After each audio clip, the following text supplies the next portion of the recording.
ازيك يا صديقي العسل الكسول المسوف؟ ازيك يا اخي؟ عامل ايه؟ اتمنى تكونوا كلكم بخير.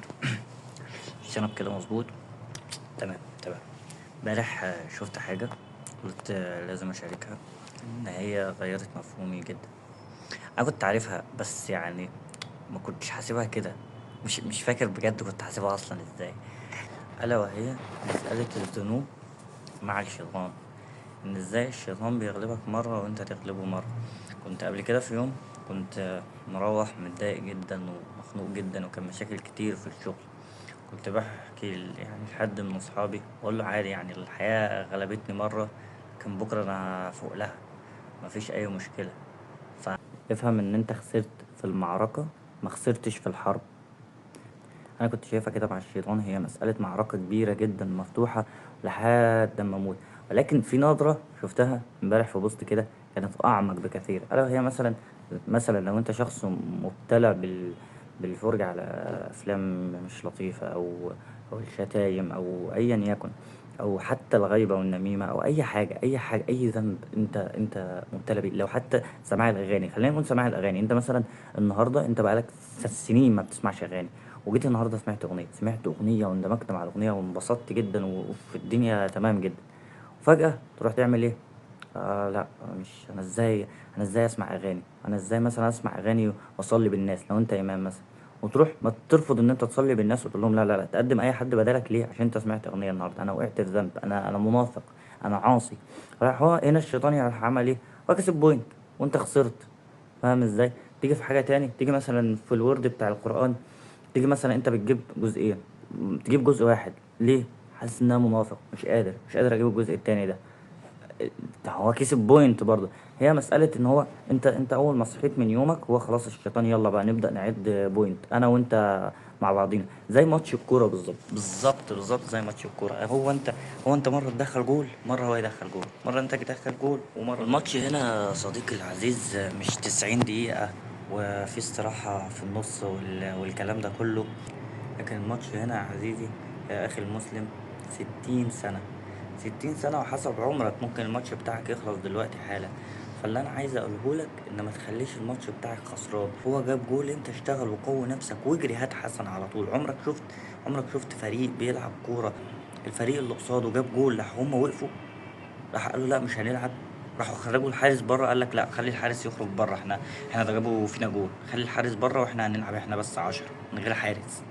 ازاي توقع ورد القرآن، ولا توقع فرض، ولا توقع نافلة مثلا، عشان اذنبت ذنبين، اذنبت 5 ذنوب في يوم واحد. هو جاب 5 تجوان خلاص، ما هو الماتش لسه شغال، العب، اشتغل، الماتش لسه شغال، ابدأ شغل، ابدأ اعمل حاجة جديدة. مش هتخرج الحارس بره، هات حفظ. بدل ما كنت بتجيب وردين، هات وردين وصفحة، هات وردين وآية. هو الناس بتخش جهنم على ايه يا صديقي؟ يا صديقي المسلم، الناس بتخش جهنم على ايه؟ بتخش جهنم على سيئة.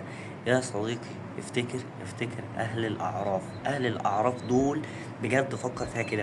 يعني الناس اللي واقفة على الاعراف دي بجد، هي الناس دي واقفة ليه على الاعراف؟ واقفة ليه على الاعراف؟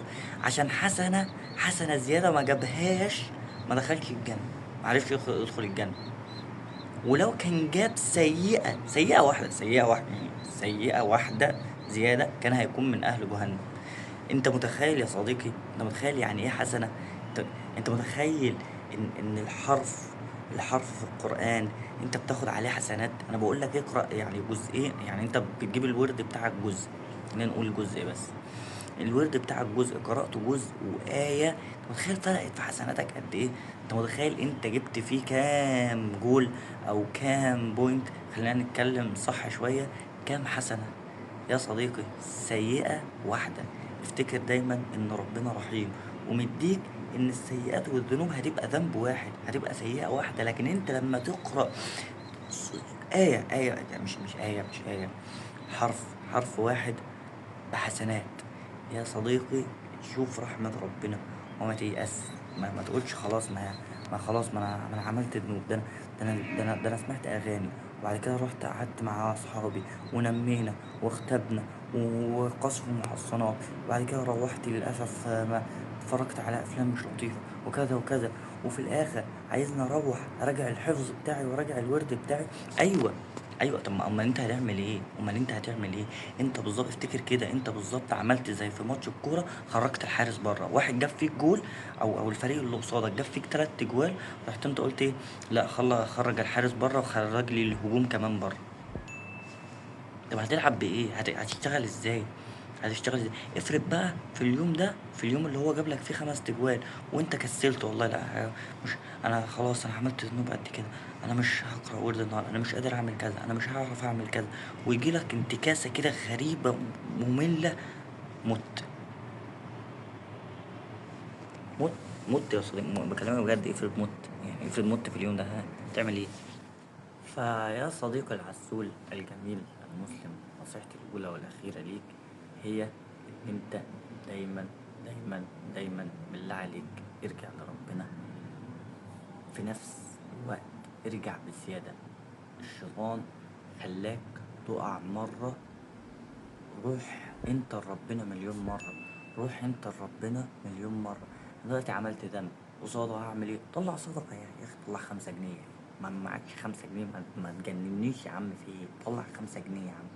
روح اقرأ صفحة، يعني مش هقول لك جزء، مش هقول لك جزئين، اقرأ صفحة، اقرأ نص، اقرأ آية، اقرأ آية، روح اقرأ آية. عملت ذنب، هتصدق ب5 جنيه. خلينا ناخدها كده واحدة واحدة. أنا عملت ذنب دلوقتي، هروح هقرأ آية، هتصدق ب5 جنيه، وهدعي ربنا يا رب توب عليا. هزود نافلة، هيجي مثلا صلاة المغرب، هصلي بعدها ركعتين، هصلي بعد العشاء ركعتين، هاجي بعد العشاء هوتر يا عم، مش هتقيم الليل كله، صلي ركعة واحدة ونام. ده انا بكلمك في انت كده شخص اصلا انت منتكس، انت ما عملتش، يعني عشان بس تبقى فاهم، انت كده مش جامد، انت كده مش بتمن على ربنا. انا عملت ذنبه، طلعت قصاده 5 جنيه، وقرأت بعديها صفحة، ما قرأتش آية، وعملت مش عارف ايه. انت كده مش بتمن على ربنا، انت ما عملتش حاجة، انت ستيل شخص مذنب ومتعدى حدود ربنا، وانت في حيز الاجرام، انت ما زلت ده، انت ما زلت هنا. ولكن ربنا رحيم، انا عايز اقول لك ما تنفطرش. الشيطان جاب جول، ما تخرجش الفريق كله بره الماتش، كمل شغل. انت مسلم يا صديقي، انت ممكن تموت دلوقتي حالا وانت بتسمع الفيديو ده. افهم دي، لو وصلت لدي خلاص انت، يعني معلش انت هتموت، هتلاقي حد بيسألك مين ربك. فاهم ازاي؟ اعمل لدي، توب وارجع لربنا. لو حاسس ان شهوات الدنيا كتير عليك، وان كل حاجة حواليك عمالة تخنقك من الشهوات، وانت مش عارف تسيطر على شهوتك، تعمل ايه؟ لو انت راجل، ابوس ايدك روح الجيم، ابوس ايدك يا شيخ روح الجيم. هيفرق في تفكيرك، في حياتك، في نومك، في اكلك، في القرف اللي بيخش جسمك، هيفرق في كل حاجة. يا صديقي ابوس ايدك، روح جيم، روح جيم، روح جيم، روح جيم، بجد روح جيم. انا مش عارف اقول لك ايه، روح جيم، روح جيم. صلي الضحى، قيم الليل، اذكار صباح ومساء، ورد بتاعك يا اخي نص جزء، حزب، اقرا حزب. ايه رايك؟ اقرا حزب. اعمل لك ايه تاني؟ ما انا مش عارف الصراحه. اقرا حزب، روح لربنا علشان ربنا يوفقك في الدنيا وفي الآخرة. اللهم آتنا في الدنيا حسنة، أيوة كده يا صديقي، وفي الآخرة ما أنت، طب ما أنت حافظ أهو، حسنة برضه. أنت عايز إيه تاني؟ أنت عايز إيه تاني؟ استنى عادل بس عشان ماشي. أنت عايز إيه تاني من ربنا يا صديقي؟ ارجع لربنا. الحياة قصيرة، والشباب بتموت كتير. أنا بسجل لك الفيديو ده، ولسه ابن عمي، لسه ابن عمي ميت امبارح. لسه ابن عمي ميت امبارح، ميت وهو شاب، وهو عنده 30 سنة. موت الشباب كتير، ده المفروض يخليك تفوق، ويخليني افوق، ويخلي صحابك وصحابي يفوقوا. ارجع يا صديقي لربنا، عشان هي ملهاش غير كده. فوق، فوقك من ان انت تحاول تكون الشخص اللي الدنيا عايزاك تكونه. انت مش ده، وانت عارف ان انت مش ده. لو انت مبتلي بالسجاير، نصيحة استخدم سواك بعد اذنك. لو انت مدخن بتشرب سجاير او اي نوع من الدخان، استخدم السواك، استخدم السواك، هيطهر كل ده. يا اخي انا قلت لك كل الطرق اللي انت تحاول بيها تقرب من ربنا، وانت كده مش شيخ، انت كده يعني انت كده بتعمل العادي اللي يمكن اقل من العادي كمان. بس اقل حاجه يا رب انا بحاول اوصل لك، ما هي دي ده الكونسيبت ده اللي انت بتحاول تعمله، ان يا رب انا بحاول اوصل لك بس. والسلام عليكم، افتكرونا بالدعاء، وان ربنا ينور قبرنا كلنا ان شاء الله. الحمد لله. اللهم اجعلنا ممن يستمعون القول ويتبعون احسنه. معلش يا صديق، افتكرت حاجة مهمة بعد ما قفلت الفيديو، ألا وهي إن أنا عندي براند ملابس، تيشيرتات وسويت باند وحاجات جامدة جدا وتوتي باج بقى وحاجات تبارك الله جميلة. فده تيشيرت منهم يعني، تمام. مكتوب هنا، بس مش عارف هتبقى ظاهرة ولا لأ، أهو. دونت سيل يور دين، ودي بتعكس لما بيجي عليها إضاءة كلمة دين طبعا معروفة، تمام. السيري، وهبص أنا ورا تاني في حاجة هنا ورا مش باين، وده الرقم بتاعه باين كده ضغطي هو يا قلبي. المهم يعني، فما تنساش في خصم 15% لو استخدمت الكود بتاعي. انا مش فاكر الكود انا عامله اسمه ايه الصراحة، انا هكتبه هنا او هحطه في الديسكريبشن تحت.